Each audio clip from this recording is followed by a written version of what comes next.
Hello friends, welcome back to study कर। मैं हूं आपका दोस्त प्रभाकर।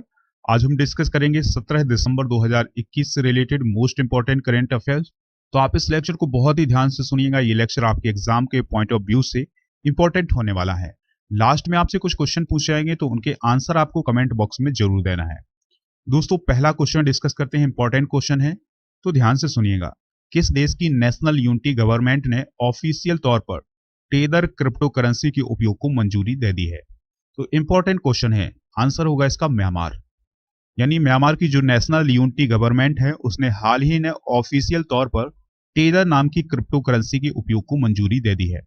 दोस्तों, जो नेशनल यूनिटी गवर्नमेंट है, इसमें कुछ लोकतंत्र समर्थक समूह है। इसके अलावा म्यांमार के नागरिक प्रशासन के कुछ सदस्य हैं। तो इन सभी ने अपने देश में टेदर नाम की जो क्रिप्टो करेंसी है, उसके उपयोग को मंजूरी दे दी है। दोस्तों, इस मंजूरी के बाद जो फंड है, उसको जुटाने में और उसका भुगतान करने में बहुत आसानी होगी। अब सवाल उठता है कि ये क्रिप्टो करेंसी क्या होती है? तो दोस्तों, क्रिप्टो करेंसी एक प्रकार की ऑनलाइन मुद्रा होती है, जिसको हम हाथ से छू नहीं सकते हैं, जिसका हम एहसास नहीं कर सकते हैं, लेकिन इस करेंसी के माध्यम से हम भुगतान कर सकते हैं। यानी अगर कोई बिल है तो उसका भुगतान कर सकते हैं। इसको हम आसानी से ऑनलाइन ट्रांसफर भी कर सकते हैं। तो टेदर नाम की जो क्रिप्टो करेंसी है, उसको हाल ही में किसने मंजूरी दी है? म्यांमार की जो नेशनल यूनिटी गवर्नमेंट है। दोस्तों, बात आई है म्यांमार की, तो म्यांमार के बारे में कुछ इंपॉर्टेंट पॉइंट डिस्कस करते हैं, तो आप ध्यान से सुनिएगा। अगर हम म्यांमार की बात करें तो यह दक्षिण एशिया में स्थित एक देश है, जो कि भारत का एक पड़ोसी देश है। दोस्तों, म्यांमार की सीमा बांग्लादेश और भारत के उत्तर पश्चिम क्षेत्र से लगती है। दोस्तों, इसके उत्तर पूर्व में चीन है, लाओस है और थाईलैंड है। जबकि इसके पूर्व और दक्षिण पूर्व में कौन कौन है? अंडमान सागर है और बंगाल की खाड़ी है। यानी दोस्तों, जो म्यांमार है, इसकी जो समुद्री सीमा है, ये अंडमान सागर और बंगाल की खाड़ी से लगती है। जो म्यांमार है, उसकी जो कैपिटल है, कैपिटल जरूर आप ध्यान से सुनिएगा, कैपिटल है नैप ईदा। क्या है दोस्तों? नैप ईदा। यहाँ के प्राइम मिनिस्टर कौन है?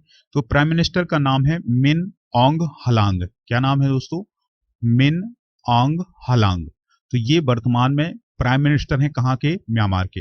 और जो मिन ऑन्ग हलांग हैं, ये सेना के एक अधिकारी हैं। दोस्तों, अब ये सेना के अधिकारी हैं और प्राइम मिनिस्टर भी हैं। तो आप ध्यान से सुनिएगा। इसी साल यानी 2021 में शुरुआत में फरवरी में क्या हुआ था कि सेना ने म्यांमार में सैन्य शासन लागू कर दिया था और एक प्रकार से तख्ता पलट कर दिया था। और जो वहां की लोकतंत्र समर्थक रही हैं, जिनका नाम था आंग सांग शू की, तो आंग सांग सू की को गिरफ्तार कर लिया गया। इसके अलावा जो सेना के और अधिकारी थे, उनको भी गिरफ्तार कर लिया गया और फिर वहां पर जो शासन हो गया सेना का। तो दोस्तों, इस प्रकार से म्यांमार में सैन्य तख्ता पलट भी हो चुका है। और अभी वर्तमान की बात करें तो वहां पर सेना का ही शासन चल रहा है। वहां पर लगातार प्रोटेस्ट होते रहते हैं, जनता सेना के खिलाफ प्रदर्शन भी कर रही है। दोस्तों, अब हम अगला प्रश्न डिस्कस करते हैं। बहुत ही महत्वपूर्ण प्रश्न है। भारत के किस राज्य के ग्वालियर में देश का पहला ड्रोन मेला आयोजित किया गया है? इंपॉर्टेंट क्वेश्चन है दोस्तों कि भारत का पहला ड्रोन मेला कहाँ आयोजित किया गया? तो इसका आंसर है ग्वालियर में। कहाँ आयोजित किया गया दोस्तों? ग्वालियर में। और ग्वालियर कहाँ है? मध्य प्रदेश में है। तो मध्य प्रदेश राज्य के ग्वालियर में देश का पहला ड्रोन मेला आयोजित किया गया, जिसे आयोजित किया था नागरिक उड्डयन मंत्रालय ने, जो कि भारत सरकार के अधीन काम करता है, और मध्य प्रदेश सरकार ने, और federation of Indian chambers of commerce and industry. तो इन सभी ने मिलकर के इस ड्रोन मेले को आयोजित किया था।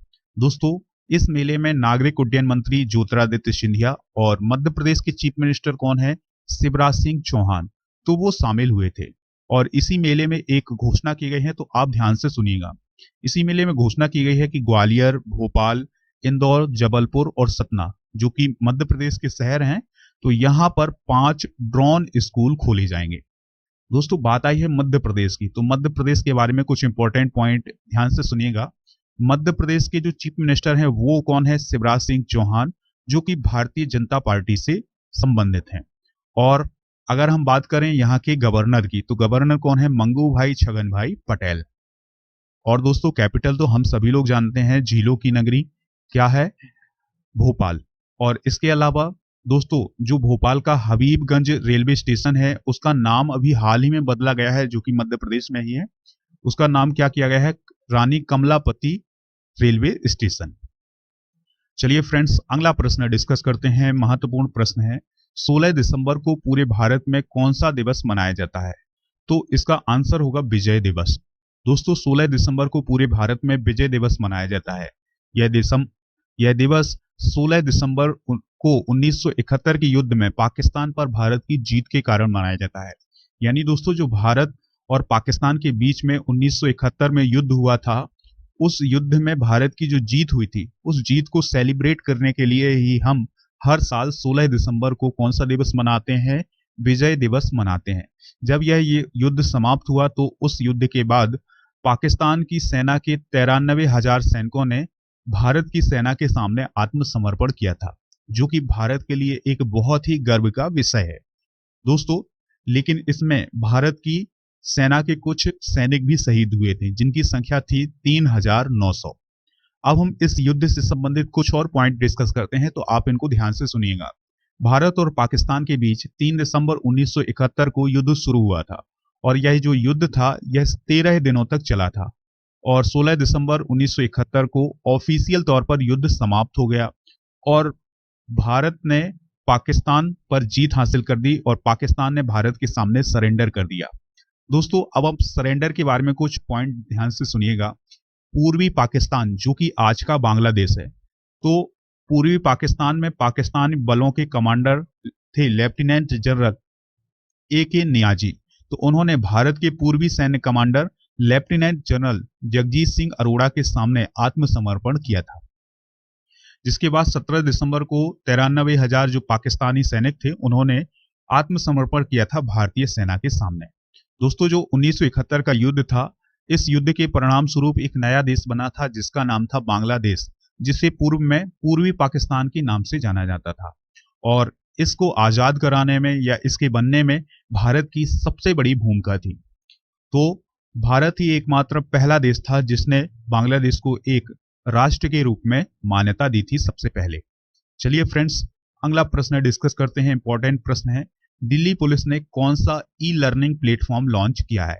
आंसर है इसका उन्नति। कौन सा प्लेटफॉर्म दोस्तों? उन्नति।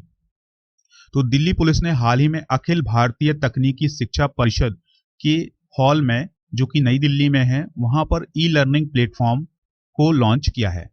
दोस्तों इस ई लर्निंग प्लेटफॉर्म के माध्यम से जो युवा हैं वो अपना नामांकन आसानी से कर सकते हैं और अपनी पसंद के कार्यक्रम चुन सकते हैं और अपनी पसंद के कार्यक्रम के अनुसार वो सीख सकते हैं। तो यह जो उन्नति ई लर्निंग प्लेटफॉर्म है, इसको किसने लॉन्च किया है? दिल्ली पुलिस ने। दोस्तों अगर हम दिल्ली पुलिस की बात करें तो यह हर साल 1.5 लाख से अधिक लोगों को गिरफ्तार करती है। अब ये गिरफ्तार दोस्तों कोई सामान्य लोग नहीं है, बल्कि अपराधी होते हैं, जो कि बहुत अच्छा आंकड़ा है दिल्ली पुलिस के लिए। चलिए फ्रेंड्स, अगला प्रश्न डिस्कस करते हैं। इंपॉर्टेंट प्रश्न है, भारत ने गणतंत्र दिवस समारोह 2022 के लिए कितने मध्य एशियाई देशों के प्रमुख मुख्य अतिथि के तौर पर आमंत्रित किए हैं?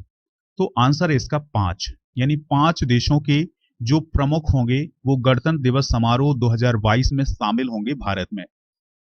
अब वो 5 देश कौन कौन से हैं? तो ध्यान से सुनिएगा उनके नाम। Kazakhstan, Kyrgyzstan, Turkmenistan, Tajikistan, Uzbekistan. तो ये 5 देश हैं जिनके प्रमुख गणतंत्र दिवस 2022 समारोह में शामिल होंगे। दोस्तों अगर हम इन देशों की बात करें तो इन देशों से भारत के ऐतिहासिक और सांस्कृतिक संबंध भी हैं।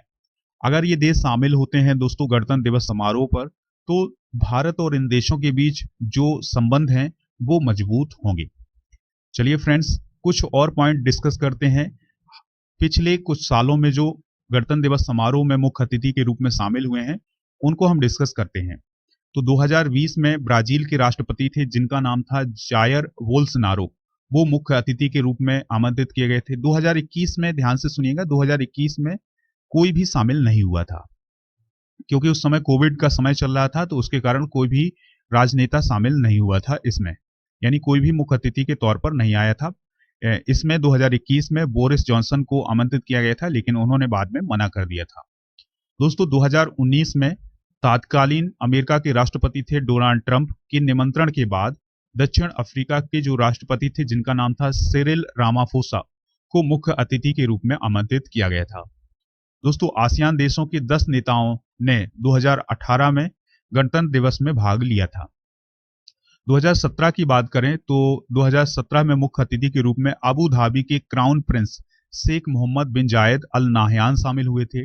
2016 में तत्कालीन फ्रांस के राष्ट्रपति फ्रांसवा ओलांद शामिल हुए थे और 2015 में तत्कालीन अमेरिका के राष्ट्रपति थे जिनका नाम था बराक ओबामा, वो गणतंत्र दिवस समारोह में शामिल हुए थे।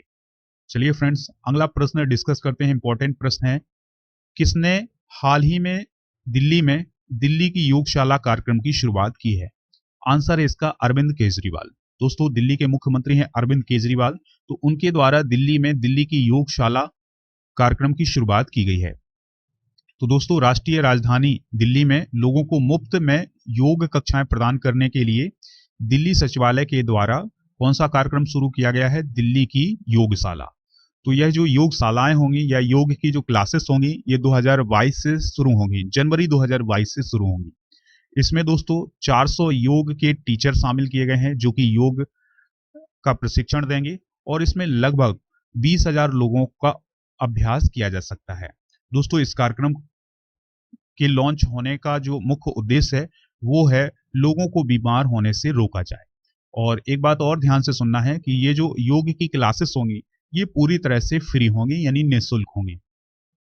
अगला प्रश्न डिस्कस करते हैं। इंपॉर्टेंट प्रश्न है, एशियाई विकास बैंक ने वित्त वर्ष 2021-22 के लिए आर्थिक वृद्धि दर कितने प्रतिशत रहने का अनुमान लगाया है? और दोस्तों, जो आर्थिक वृद्धि दर है ये भारत की बात हो रही है, यानी जो भारत की आर्थिक वृद्धि दर है 2021-22 में वो कितनी रहने का अनुमान लगाया है? आंसर इसका 9.7%। दोस्तों, एशियाई विकास बैंक जिसे हम एडीबी के नाम से जानते हैं ने 3 महीने में दूसरी बार चालू वित्त वर्ष 21-22 के लिए भारत की जो आर्थिक वृद्धि दर है उसके अनुमान को घटा करके 9.7% कर दिया है। दोस्तों, इससे पहले एडीबी ने सितंबर महीने में अपनी रिपोर्ट में 2021-22 में आर्थिक वृद्धि दर जो है वो 10% रहने का अनुमान लगाया था। कितने अनुमान लगाया था? 10%। अब उसने घटाकर इसके 9.7% कर दिया है। दोस्तों, बात आई है यहाँ पर एशियन डेवलपमेंट बैंक की, तो इससे जुड़े कुछ फैक्ट डिस्कस करते हैं, तो ध्यान से सुनिएगा। दोस्तों, एशियाई विकास बैंक एक क्षेत्रीय विकास बैंक है जिसकी स्थापना 19 दिसंबर 1966 को हुई थी। इसका हेडक्वार्टर कहाँ है? फिलीपींस की राजधानी मनीला में। इसके कुल 68 सदस्य हैं। दोस्तों, भारत की बात करें तो भारत एडीबी का संस्थापक सदस्य है। इसका उद्देश्य क्या है? एशिया में सामाजिक और आर्थिक विकास को बढ़ावा देना। दोस्तों, अगर आपको इस लेक्चर का पीडीएफ चाहिए तो हमारे टेलीग्राम चैनल को ज्वाइन कर लीजिएगा, जिसका लिंक आपको डिस्क्रिप्शन बॉक्स में मिल जाएगा। दोस्तों, यहां से आप पीडीएफ को डाउनलोड कर सकते हैं और रिवीजन भी कर सकते हैं। चलिए फ्रेंड्स, अगला प्रश्न डिस्कस करते हैं। इंपॉर्टेंट प्रश्न है, फ्रांस की दिग्गज कंपनी, क्या नाम है उसका, सनेल ने भारतीय मूल की किस महिला को अपना नया सीईओ नियुक्त किया है? तो उनका नाम है लीना नायर। क्या नाम है दोस्तों? लीना नायर। तो अगर हम बात करें सनेल की, तो सनेल एक फैशन की बहुत बड़ी कंपनी है फ्रांस की, तो उसने लीना नायर को सीईओ नियुक्त किया है। दोस्तों, लीना नायर यूनिलीवर के साथ भी काम कर चुकी हैं। अब भारतीय मूल के कुछ सीईओ डिस्कस करते हैं, तो ध्यान से सुनिएगा उनके नाम। ट्विटर के जो सीईओ हैं वो हैं पराग अग्रवाल, जो कि भारतीय मूल के हैं। आईबीएम के जो सीईओ हैं उनका नाम है अरविंद कृष्णा। गूगल के जो सीईओ हैं सुंदर पिचई, और एडोब के सीईओ हैं शांतनु नारायण। ये सभी भारतीय मूल के हैं जो कि बड़ी कंपनियां हैं और उनमें वो सीईओ के रूप में काम कर रहे हैं। दोस्तों, अब हम इसी लेक्चर का, यानी जो अभी हमने करंट अफेयर्स पढ़ा है या डिस्कस किया है, उसका हम एक बार फिर से रिवीजन कर लेते हैं, तो आप बहुत ही ध्यान से सुनिएगा। पहला क्वेश्चन था हमारा, किस देश की नेशनल यूनिटी गवर्नमेंट ने ऑफिशियल तौर पर टेदर क्रिप्टो करेंसी के उपयोग को मंजूरी दी है? आंसर होगा इसका म्यांमार।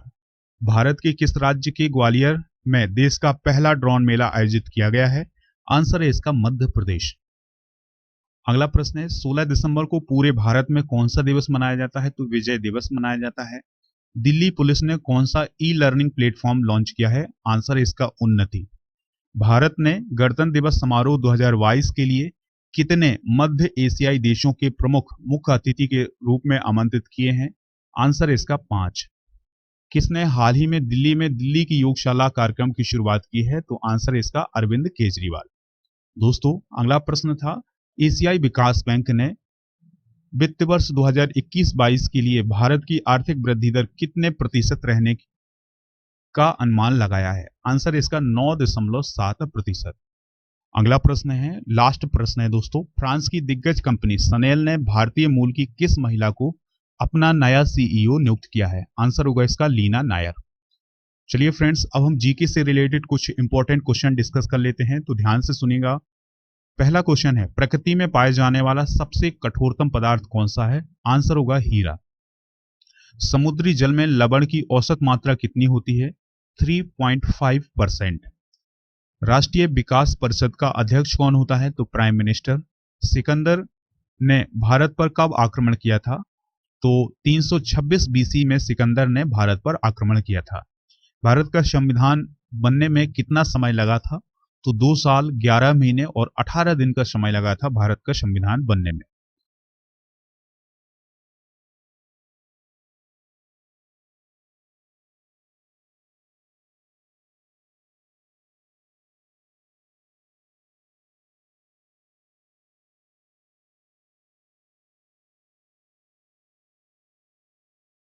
दोस्तों, यहाँ पर एक प्रश्न है जो है, भारतीय संविधान में मौलिक कर्तव्य किस देश के संविधान से लिए गए हैं? तो इसका आंसर होगा रसिया, ना कि अमेरिका। दोस्तों, संविधान की किस धारा के अंतर्गत राज्यपाल किसी राज्य के राष्ट्रपति शासन लगाने की सिफारिश करता है? आंसर होगा इसका धारा 356।